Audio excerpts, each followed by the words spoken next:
Hello everyone, कैसे हो आप सब लोग।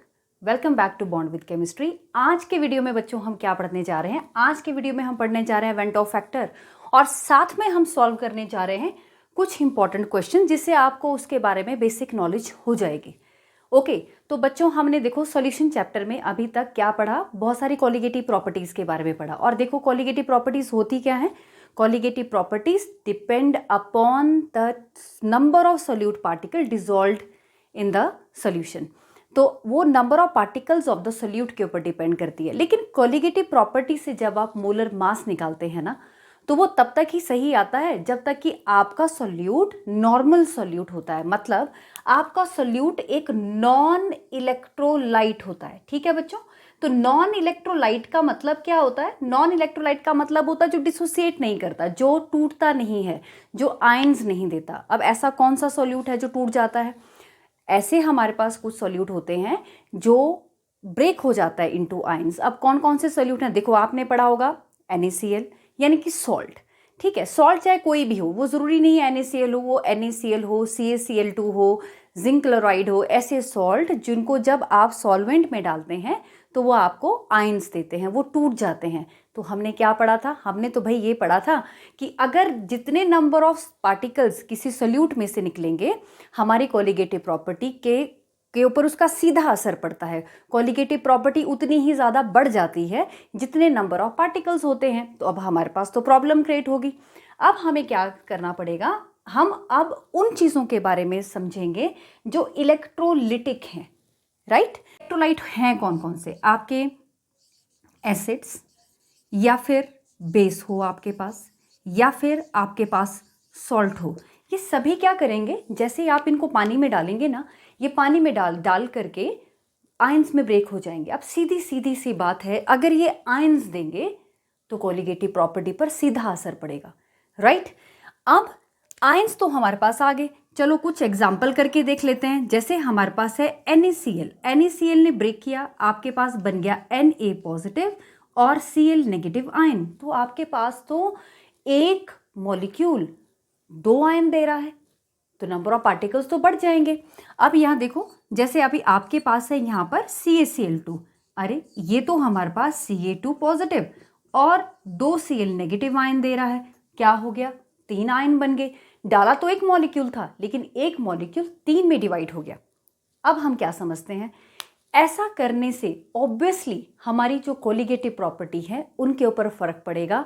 और हमने पढ़ा था कि जब आप कॉलिगेटिव प्रॉपर्टी निकालते थे तो आप पढ़ते थे कि कॉलिगेटिव प्रॉपर्टी का रिलेशनशिप मास के साथ तो इन्वर्स होता है, यानी कॉलिगेटिव प्रॉपर्टी अगर बढ़ जाएगी मास डिक्रीज कर जाएगा।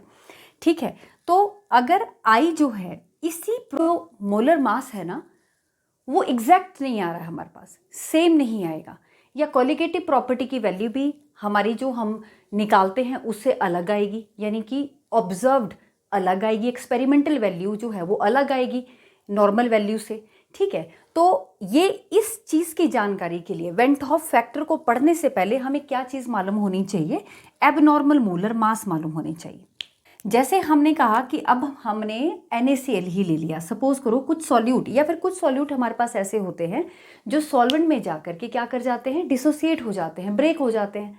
अब ब्रेक हो जाएंगे तो क्या हो जाएगा, नंबर ऑफ पार्टिकल इंक्रीज हो जाएंगे, नंबर ऑफ पार्टिकल बढ़ जाएंगे, कॉलिगेटिव प्रॉपर्टी बढ़ जाएगी, कॉलिगेटिव प्रॉपर्टी बढ़ जाएगी, मॉलिक्यूलर मास डिक्रीज हो जाएगा। क्योंकि आपने पढ़ा था कि मॉलिक्यूलर मास का रिलेशनशिप आपकी कॉलिगेटिव प्रॉपर्टी से इन्वर्स है।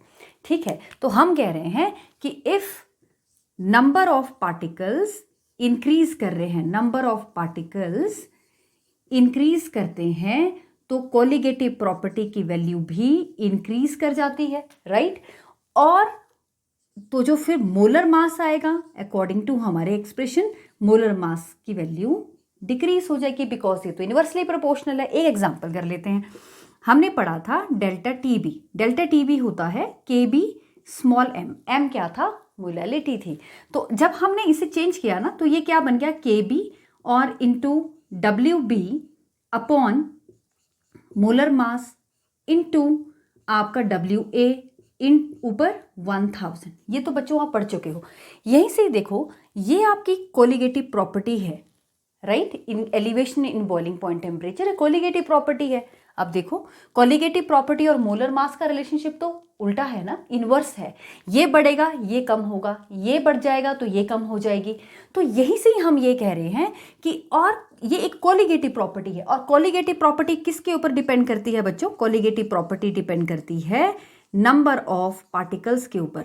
जितने ज़्यादा नंबर ऑफ पार्टिकल्स आएंगे उतनी ही ज़्यादा आपके पास आपकी कोलिगेटिव प्रॉपर्टी की वैल्यू हो जाएगी। तो ऑब्वियसली आपका मोलर मास तो डिक्रीज हो जाएगा। बस इतना सही कॉन्सेप्ट है। तो क्योंकि हमारा जो मोलर मास है वो थ्योरेटिकल वैल्यू के या नॉर्मल मोलर मास के बराबर नहीं आ रहा है। जब हम कोलिगेटिव प्रॉपर्टी से मोलर मास निकाल रहे हैं, वो या तो कम आ रहा है या ज़्यादा आ रहा है। तो इसी तरह से जो मोलर मास हमारे पास आते हैं उन्हें हम कहते हैं एबनॉर्मल मोलर मास।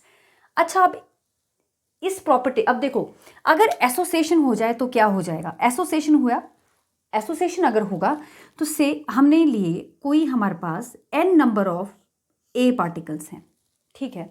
ये n नंबर ऑफ पार्टिकल्स ने सोल्यूशन में जा करके क्या कर दिया, इकट्ठे हो गए और एक बड़ा मॉलिक्यूल बना दिया। जैसे मान लो 4 पार्टिकल ने मिलकर के एक बड़ा मॉलिक्यूल आपके पास बना दिया, ठीक है। तो ये क्या होगी? ये एग्जाम्पल है एसोसिएशन का, ठीक है। ये एग्जाम्पल है एसोसिएशन का। अब एसोसिएशन में क्या हुआ, हम देख रहे हैं यहाँ पार्टिकल ज़्यादा हैं और यहाँ पर पार्टिकल कम हो गए। यहाँ तो एक मॉलिक्यूल बन गया, तो भाई यहाँ पर पार्टिकल, यहाँ पर आयंस कम हो गए। जब आयंस कम हो गए तो कोलिगेटिव प्रॉपर्टी की वैल्यू डिक्रीज होगी। अब रिलेशन देखो, अगर कोलिगेटिव प्रॉपर्टी कम हो जाएगी तो मोलर मास बढ़ जाएगा। जो मोलर मास हम निकालेंगे वो मोलर मास ज़्यादा आएगा, यानी कि जो हम पहले एक्सपेक्ट कर रहे थे वैल्यू उससे ज़्यादा आएगा। ये क्यों हुआ?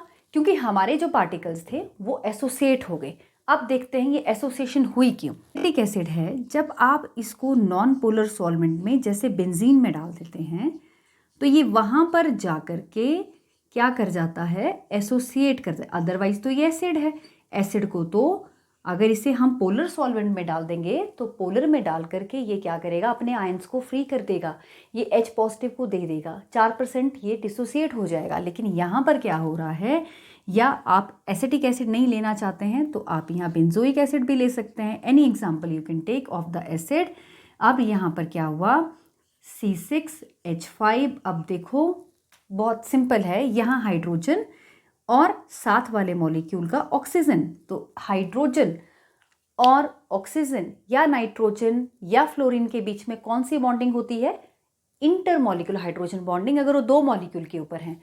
तो यहाँ पर देखो ये हाइड्रोजन और ये मोस्ट इलेक्ट्रोनेगेटिव एटम इसके सामने आ गया और इसने ये कर दी इसके साथ हाइड्रोजन बॉन्डिंग। इसी तरह ये भी होगी हाइड्रोजन, इंटरमॉलिक्यूलर हाइड्रोजन बॉन्डिंग। तो दोनों ही मॉलिक्यूल के बीच में क्या हो रही है, इंटरमॉलिक्यूलर हाइड्रोजन बॉन्डिंग हो रही है। इसी की ही वजह से वो एसोसिएट कर रहे हैं। तो ऑब्वियसली आई की वैल्यू कम हो गई, क्योंकि बच्चों शुरू में आपने ज़्यादा नंबर ऑफ पार्टिकल लिए थे। जैसे ही आपने उसको एक नॉन पोलर सॉल्वेंट में डाला तो पार्टिकल ने आपस में हाइड्रोजन बॉन्डिंग की और आपस में एसोसिएट हो गए। अब क्या होगा, कोलिगेटिव प्रॉपर्टी की वैल्यू कम हो जाएगी। हमने पढ़ लिया number of particle equal is proportional to your colligative property. अगर नंबर ऑफ पार्टिकल कम हुए कोलिगेटिव प्रॉपर्टी भी कम हो जाएगी। ये जो आपके पास बेंजोइक एसिड है ना, इसका मास कितना है? इसका मास है लगभग 122। तो ये जो 122 है इसका मास है ना, ये हमारी नॉर्मल मोलर मास की वैल्यू है। जो हम कार्बन है, 6 कार्बन है तो 12 × 6 कितना हुआ, 72 + 5 + 16 + 16 + 1 एंड यहाँ पर +12, यहाँ से आया हमारे पास 122। बट पता है क्या होता है, जब हम इसे अपनी कोलिगेटिव प्रॉपर्टी के फॉर्मूला में डालते हैं ना और वहाँ से निकालते हैं तो ये वैल्यू 122 नहीं आती है। ये वैल्यू कितनी आ जाती है, अप्रॉक्सीमेट 244 यूनिट। ठीक है, अब ये क्यों हुआ? क्योंकि एसोसिएशन होगी। ये है एबनॉर्मल मोलर मास। और इसी प्रॉब्लम का सोल्यूशन निकालने के लिए हमें एक साइंटिस्ट थे वेंट हॉफ, उन्होंने हमें एक फैक्टर दिया जिसे उन्होंने कहा आई। ये जो आई है ना, ये आपके नेचर ऑफ सोल्यूट के बारे में बताता है। ये बताता है कि भाई जो आपने सोल्यूट डाला है, क्या पानी में जाकर के या सॉल्वेंट में जाकर के वो एसोसिएट करेगा या फिर वो डिसोसिएट करेगा। उसके साथ क्या होगा? अच्छा, क्योंकि वो एसोसिएट डिसोसिएट करेगा तो कॉलिगेटिव प्रॉपर्टी पे फर्क पड़ेगा, इसलिए हमें आई अब अपनी कॉलिगेटिव प्रॉपर्टीज के फॉर्मूला को मॉडिफाई करना पड़ेगा, राइट बच्चों? तो आई जो है, एक तो मैंने डेफिनेशन देखो लिख दी है, it can be defined as the ratio of concentration of particles formed when a substance is dissolved to a concentration of substance by mass. किसी पर्टिकुलर कंसंट्रेशन में आपने इसको डिसॉल्व किया। अब आई को हम कैसे रिलेट करते हैं कॉलिगेटिव प्रॉपर्टी से? तो I is also equal to, अगर आपको सोल्यूट ब्रेक नहीं होता, अगर आपका सोल्यूट एसोसिएट नहीं होता है जाकर के, तो आपके पास जो आई की वैल्यू आएगी that will be equal to 1, ठीक है। लेकिन अगर आपका सोल्यूट पार्टिकल्स दे रहा है, अगर आपका सोल्यूशन में जाकर के ब्रेक हो रहा है, then I is equal to the number of particles you are getting after that association और dissociation upon the total number of particles you have taken. तो आई इज इक्वल टू 1 आया जब ना तो कोई एसोसिएशन हुई, जैसे अभी मैंने आपको समझाया, या फिर कोई डिसोसिएशन हुई, कुछ भी नहीं हुआ तो हमारे पास i इज इक्वल टू 1 हुआ। तो हमारे पहले क्वेश्चन का आंसर हुआ when i is equal to 1, जब आपका सोल्यूट एक नॉन इलेक्ट्रोलाइट है, जब आपका सोल्यूट एक नॉन इलेक्ट्रोलाइट है, यानी कि it will not break into the solution into the ions, ठीक है। तो तब आपके पास i की वैल्यू इक्वल टू 1 है। पहले क्वेश्चन का आंसर हमें मिल गया। दूसरा है i की वैल्यू कब ग्रेटर देन 1 होगी? अब यहाँ से हम इसे याद कैसे रख सकते हैं? देखो, हमने कहा कि आई अगर ज़्यादा है तो कॉलिगेटिव प्रॉपर्टी ज़्यादा है। आई कब ज़्यादा है? जब आपके पास, हमारे पास कॉलिगेटिव प्रॉपर्टी कब बढ़ी थी? जब डिसोसिएशन हुई थी, है ना। हमारे पास हमारा इलेक्ट्रोलाइट जब ब्रेक करता है, जब आपको आयंस देता है, तो आपके पास कॉलिगेटिव प्रॉपर्टी की वैल्यू बढ़ जाती है, ठीक है। तब आपके पास कॉलिगेटिव प्रॉपर्टी की वैल्यू इंक्रीज हो जाती है,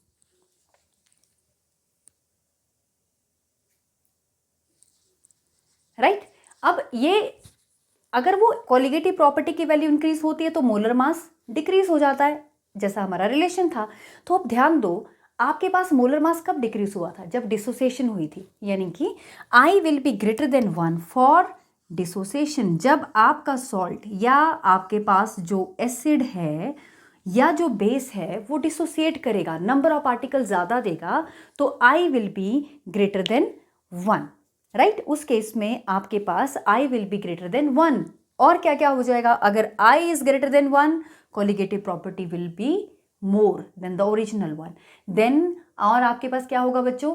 molar mass will be half, और नॉट एग्जैक्टली हाफ, क्योंकि देखो कभी भी ऐसा नहीं होता है कि सारे के सारे पार्टिकल ही डिसोसिएट हो जाते हैं या फिर सारे पार्टिकल ही एसोसिएट हो जाते हैं।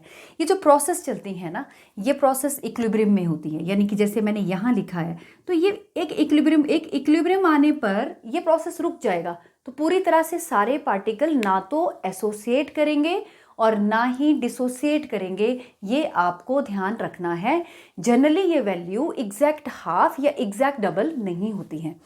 अब I is greater than 1 for dissociation. अब हम देखते हैं, तो हमारा कब दूसरे क्वेश्चन का आंसर क्या आ गया कि I is greater than 1 for dissociation. जब आपका पार्टिकल डिसोसिएट, आपका पार्टिकल या आपका सॉल्ट या एसिड या बेस डिसोसिएट करता है।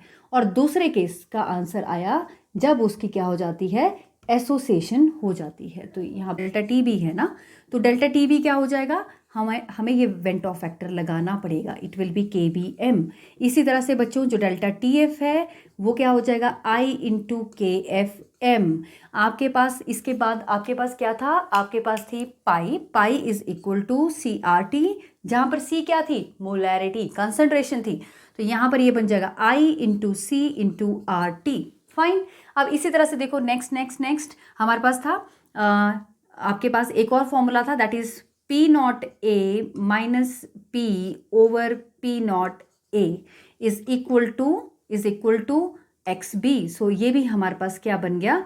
IXB। के लिए हमसे पूछा गया है कि what is value of I if a substance undergo tetramerization. Tetramerization का मतलब हुआ अगर आपके पास 4 पार्टिकल हैं और 4 पार्टिकल मिलकर के एक पार्टिकल बना रहे हैं, टेट्रामराइजेशन हो रही है, 4 मॉलिक्यूल इकट्ठे हो रहे हैं, तो I की वैल्यू पर क्या फर्क पड़ेगा? तो देखो I जो है दैट विल, हमें मालूम है I क्या हो जाएगा? आई हो गया, कितने नंबर ऑफ पार्टिकल थे, यहाँ पर मैं लिख रही हूँ 4a मिल करके आपके पास ये मॉलिक्यूल बना रहे हैं। 4 पार्टिकल या 4 आयन या 4 मॉलिक्यूल, नॉट आयन, ये आपस में एसोसिएट कर रहे हैं। ओके, अब हम देखते हैं शुरू में क्या हमारे पास क्या हो गया। आफ्टर एसोसिएशन या डिसोसिएशन हमारे पास क्या बना, एक बड़ा मॉलिक्यूल बन गया जिसमें 4 मॉलिक्यूल इकट्ठे हो गए हैं। तो ये हो गया जी 1 number of molecule after association और dissociation upon the number of particles taken before it. तो आपने शुरुआत में कितने लिए, 4, आपका आंसर कितना आ जाएगा 0.25।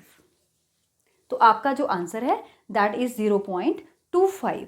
ठीक है, अब नेक्स्ट क्वेश्चन है, क्वेश्चन नंबर 3 का आंसर हो गया बच्चों ये। क्वेश्चन नंबर 4 का आंसर क्या होगा, let us see. How much mass of NaCl is obtained experimentally using colligative property. Colligative property का यूज करके बताओ कि आपके पास NaCl का मास कितना आएगा एक्सपेरिमेंटली जब आप कोलिगेटिव प्रॉपर्टी का यूज करेंगे। अगर ये देखो NaCl क्या है, मोलर मास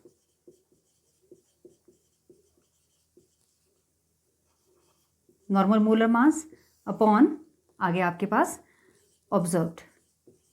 ठीक है, अब उसने तो आपसे ऑब्जर्व्ड मोलर मास पूछा है, तो ऑब्जर्व्ड मोलर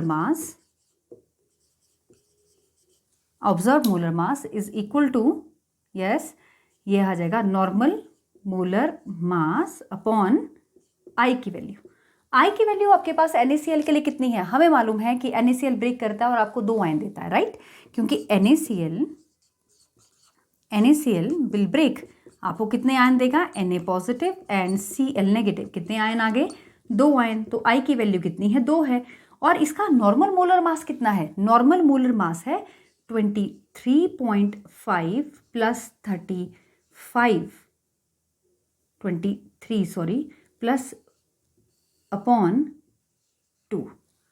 ओके, सो आपके पास आंसर आ गया दैट इज 29.25 यूनिट। तो ये था बच्चों आपके पास क्वेश्चन नंबर 4 का answer. So under what condition I is equal to 1 when you have taken a non-electrolyte, under what condition I is greater than 1 when your solute is getting dissociated in your solution, I is less than 1 for association, what is I if a substance undergo tautomerization। तो हमेशा याद रखो number of particle जितने association के बाद बने, तो obviously association जब भी होगा तो एक बड़ा मॉलिक्यूल बनेगा, वो तो 1/4, क्योंकि 4 मॉलिक्यूल इकट्ठे हो रहे हैं, टेट्रामराइजेशन हो रहा है। And how much mass of NaCl is obtained experimentally, तो वो आपसे पूछ रहा है कि ऑब्जर्व्ड मोलर मास निकालो। तो अगर आपके पास I आपको मालूम है तो I is equal to normal upon observed molar mass. यहाँ पर ये मोलर मास है, आप यहाँ से I की वैल्यू पुट करेंगे और लगभग इतना मास आपके पास आएगा। तो यहाँ हम देख रहे हैं एग्जैक्ट हाफ मास नहीं आ रहा है, लेकिन 29.25 मास आपके पास आ रहा है जब आपका पार्टिकल NaCl जो है वो डिसोसिएट करता है। तो ये था वेंट ऑफ फैक्टर के बारे में। आई होप आपको पसंद आया होगा। If you are liking these videos please do subscribe to my channel and share the videos. Thank you so much for watching.